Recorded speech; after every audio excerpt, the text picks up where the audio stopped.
तो हेलो दोस्तों, आपका फिर से स्वागत है हमारे यूट्यूब चैनल लाइव क्लासेस 1.2 में। इस वीडियो हम देखेंगे जो परंपरा के मूल्यांकन है, उसमें जितने भी सब्जेक्टिव ऑब्जेक्टिव क्वेश्चन थे, ठीक है, उसमें हम जितने भी रिलेटिव जो क्वेश्चन है जो कि बिहार बोर्ड के लिए बहुत ज़्यादा इंपॉर्टेंट है, जो बच्चे 2024 में एग्जाम देना चाहते हैं उसके लिए बहुत ज़्यादा इंपॉर्टेंट है। अपने साथ एक कॉपी और कलम रखें और मेरे साथ हम पढ़ते रहेंगे तो आपको साथ में साथ ही कॉपी करते जाना, ठीक है। तो हम वीडियो को शुरू करते हैं बिना टाइम गवाए, ठीक है। वीडियो को बिल्कुल भी क्लिप ना करें और वीडियो को अंत तक बने रहें, ठीक है। इसका जो पॉजिटिव था वो जो इसका जो एक पहले वीडियो है परंपरा के मूल्यांकन, उसमें मैंने देख चुका है। इसी जितने भी पॉजिटिव क्वेश्चन थे उसको मैंने कुछ देख लिया था, ठीक है। इसमें जो इसका जो लेखक है जो परंपरा के मूल्यांकन है, इसके लेखक है डॉक्टर रामविलास शर्मा। इसके लेखक कौन है? डॉक्टर रामविलास शर्मा, जिनका जन्म यूपी के अर्थात उत्तर प्रदेश में हुआ था। 10 अक्टूबर 1912 से उनका जन्म हुआ था।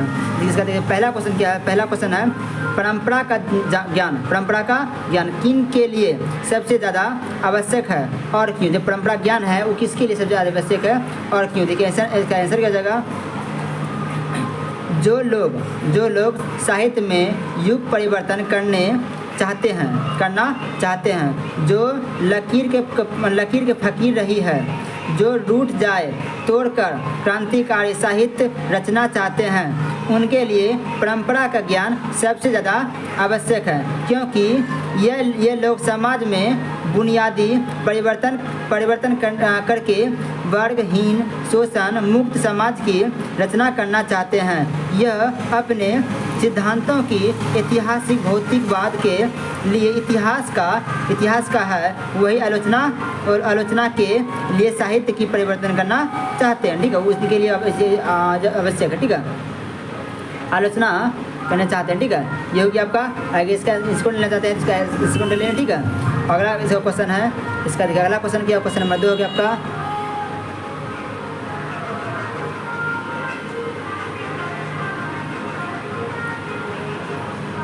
क्वेश्चन नंबर 2 क्या हो गया। परंपरा के मूल्यांकन में साहित्य के वर्गीय का आधार का विवेक लेखक क्यों महत्वपूर्ण मानते हैं? देखिए इसका आंसर क्या हो जाएगा। परंपरा के मूल्यांकन में साहित्य के उत्तरीय आधार का विवेक को लेखक इसलिए महत्वपूर्ण मानते हैं क्योंकि जो साहित्य वर्गों की देख-रेख में रचा गया है वह उनके वर्ग की ही तो कुछ प्रतिबिंबित करता है। जैसे श्रमिक वर्ग का प्रतिबिंब हमें शोषण वर्गों के विरुद्ध मिलता है। इससे हमें यह पता चलता है कि यह जनता के लिए जितना उपयोगी है। तो इतना ले तो इसमें आपको इसमें 2 नंबर मिल जाएगा। देखो क्वेश्चन नंबर 3 क्या गया। इसमें क्वेश्चन नंबर 3 है, देख लेते क्वेश्चन नंबर 3 को।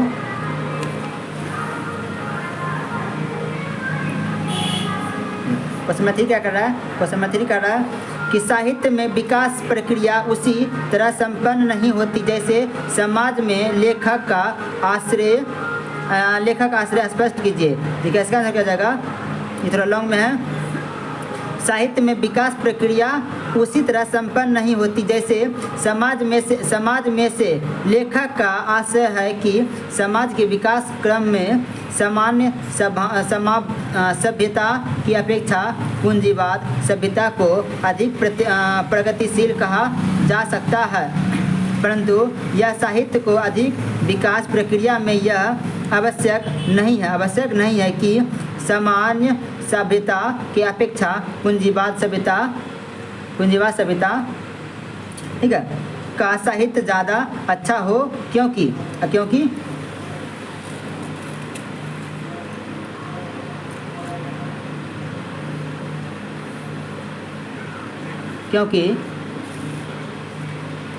यह भी संभव है कि पूंजीवाद सभ्यता के साहित्य की अपेक्षा सामान्य सभ्यता का साहित्य किया अच्छा हो क्योंकि वह लेखक या कवि की मौलिक रचना को यह हम बात वाला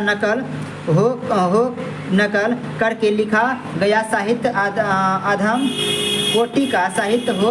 यह भी संभव है कि पूंजीवादी सभ्यता का साहित्य अच्छा हो क्योंकि हो सकता है कि सामान्य सभ्यता के रचनाकार बिकाऊ हो साहित्य में कुछ भी संभव है। इससे अगला क्वेश्चन क्या जाएगा, क्वेश्चन नंबर आपका 4 हो गया।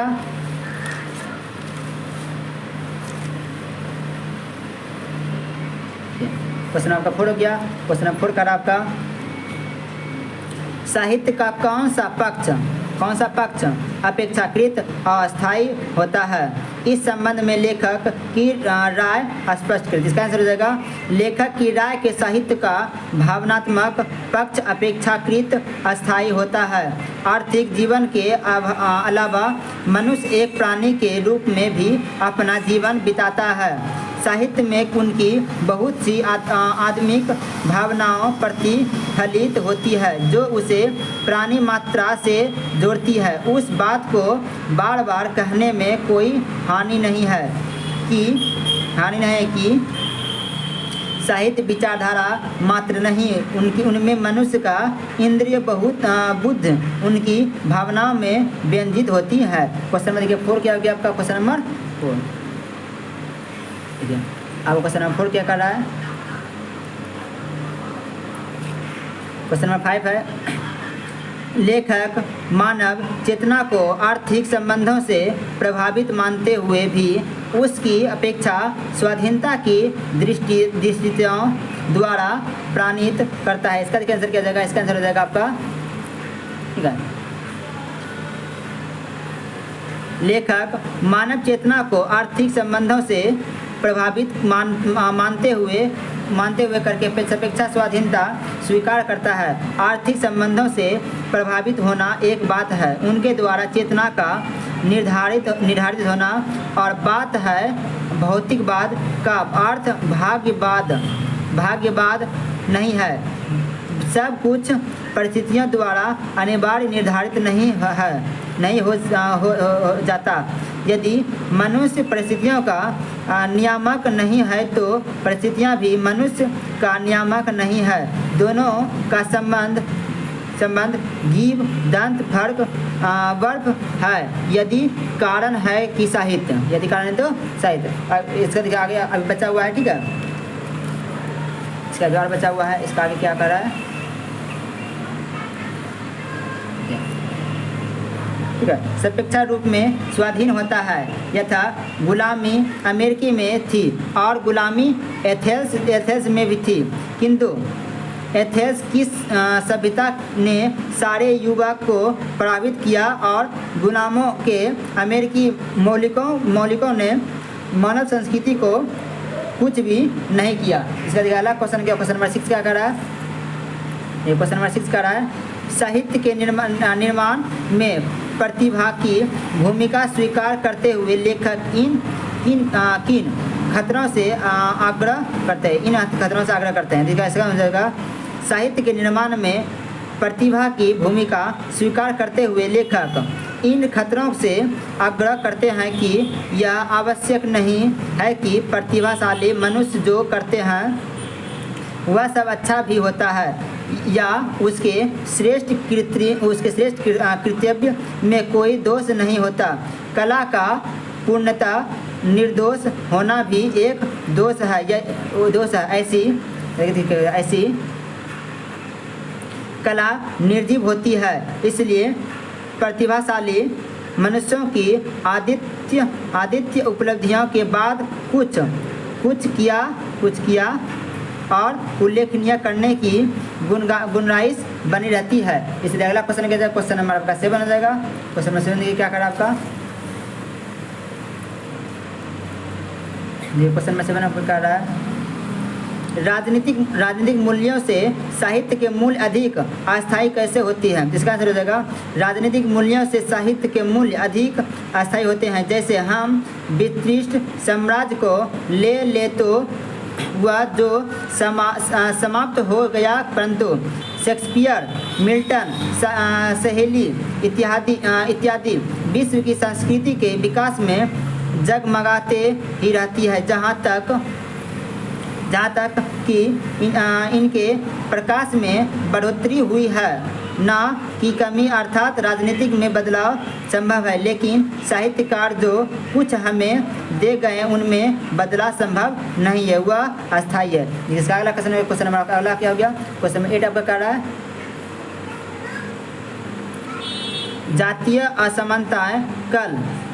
लेखक इन प्रसंग में लेखक करता है और उसका क्या महत्व बताता है। इसका देखिए, इसका आंसर क्या जाएगा, इसका आंसर हो जाएगा आपका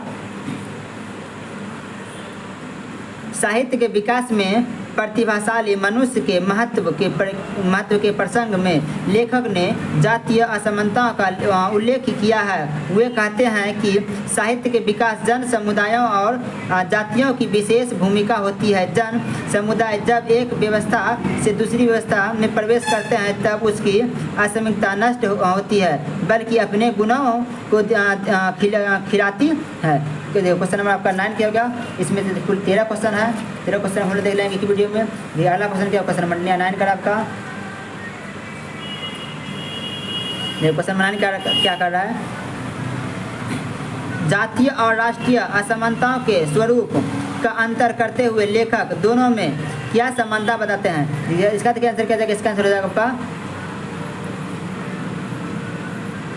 जातीय और राष्ट्रीय असमानताओं के स्वरूप में अंतर होते हुए भी जब राष्ट्रपति कोई मुसीबत आती है तब उन्हें अपनी राष्ट्रीय असमानता का ज्ञान बहुत अच्छी तरह से हो जाता है। जब देश पर कोई खतरा मंडराता है तो पूरा राष्ट्र मिलकर उससे लोहा लेता है। लोहा लेना मतलब उससे लड़ाई करना, ठीक है। उससे मिलकर लड़ाई कर झगड़ा करते हैं, ठीक है। सभी लोग उसका मुकाबला करते हैं। लोहा लेना मतलब मुकाबला करना, ठीक है। जैसे भारत में अनेक जातियां और अनेक भाषाओं के लोग रहते हैं, परंतु स्वतंत्रता संग्राम में सब ने मिलकर अंग्रेज़ों से लोहा लिया, अर्थात उनसे मुकाबला किया और अपनी एकात्मकता का पाठ पढ़ा, ठीक है। जब भारत में देखिए बहुत सारे, भारत में 25 भारत में टोटल है, सब मिला के 2500 से अधिक जाति 2500 से अधिक जाति पाई जाती है, ठीक है। सिर्फ भारत में 25 जाति पाई जाती है। फिर भी जब उनके देश के जब आता है, देश की बात आता है तो सभी लोग मिल करके उसके युद्ध करते हैं, देश के लिए लड़ते हैं, ठीक है।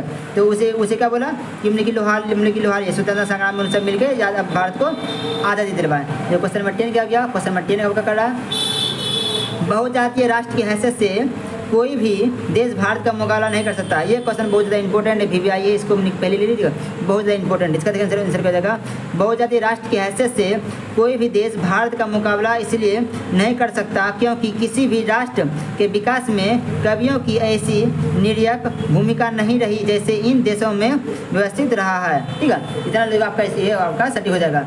ये क्वेश्चन नंबर आपका क्या कर 11 कर रहा है, क्वेश्चन आपका 11 हो गया, तो देख सकते हैं गाइस। क्वेश्चन नंबर 11 हो गया, भारत की बहुजातीयता मुख्यतः सांस्कृतिक और इतिहास देन है, कैसे। देखिए इसका आंसर क्या जाएगा, इसका आंसर हो जाएगा आपका भारत की बहुजातीय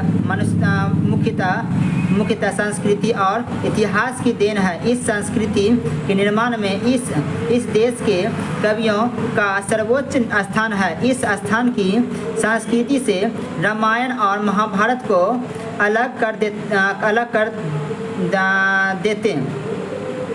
देते हैं। दो भारतीय साहित्य के स्थानांतरिक एकता टूट जाएगी, ठीक है। जहाँ से लोग देंगे आपको इसमें दोनों मिल जाएगा, ठीक है। अब देखिए क्वेश्चन नंबर 12 क्या करा है, क्वेश्चन नंबर 12 आपका है, किस तरह समाजवाद हमारी राष्ट्रीय आवश्यकता और इस प्रसंग में लेखक के विचारों पर प्रकाश डाले। ठीक है, इसका देखिए आंसर क्या जाएगा, इसका आंसर हो जाएगा आपका समाजवाद हमारी राष्ट्रीय आवश्यकता है। पूंजीवाद व्यवस्था में शक्ति का इतना अपव्यस्त होता है कि उसका कोई हिसाब नहीं है। देश के साधनों का सबसे अच्छा उपभोग समाजवादी व्यवस्था में ही संभव है। इस प्रसंग में लेखक का विचार है कि यदि समाजवादी व्यवस्था कायम होने पर या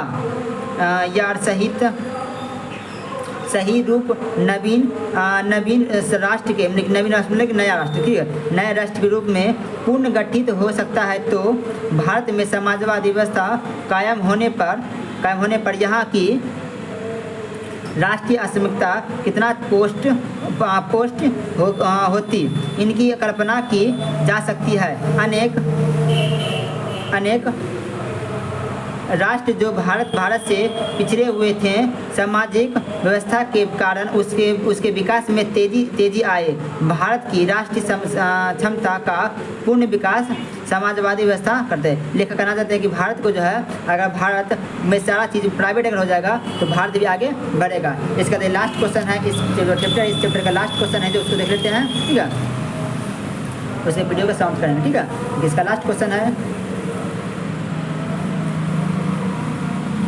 निबंध का समापन करते हुए लेखक का कैसा स्वप्न दिखता है, उसके साकार करने में परंपरा की क्या भूमिका हो सकती है, विचार करें। देखिए इसका आंसर हो जाएगा निबंध के समापन करते हुए अर्थात समाप्त करते हुए लेखक स्वप्न देखता है कि अर्थात सपना देखता है कि पूरा राष्ट्र साक्षर होने का अर्थात शिक्षित हो जाएगा।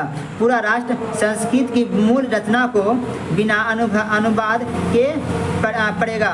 तमिल की रचना भी पूरे भारत, ठीक है, भारत में उसी तरह पढ़ी जाएगी कि भारत की राष्ट्रीय क्षमता का पूर्ण विकास सामाजिक व्यवस्था में संभव है। इसका आगे क्या करना संभव है।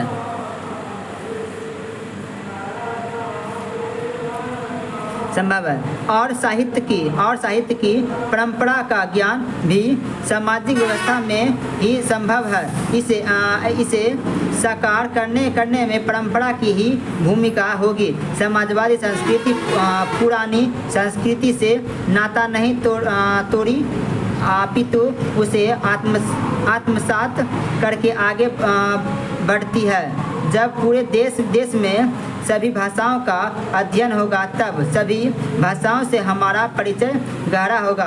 तब मानव संस्कृति की विशद धारा में भारतीय साहित्य की गौरवशाली परंपरा का नवीन योगदान होगा। अगर यहाँ तक लोग देखें तो आपको इसमें वीडियो नंबर मिल जाएगा। अगर आपको वीडियो अच्छा लगा है तो वीडियो को लाइक करें और कमेंट करें कि आपको वीडियो कैसा लगा है, और चैनल पहली बार है तो चैनल को सब्सक्राइब करें।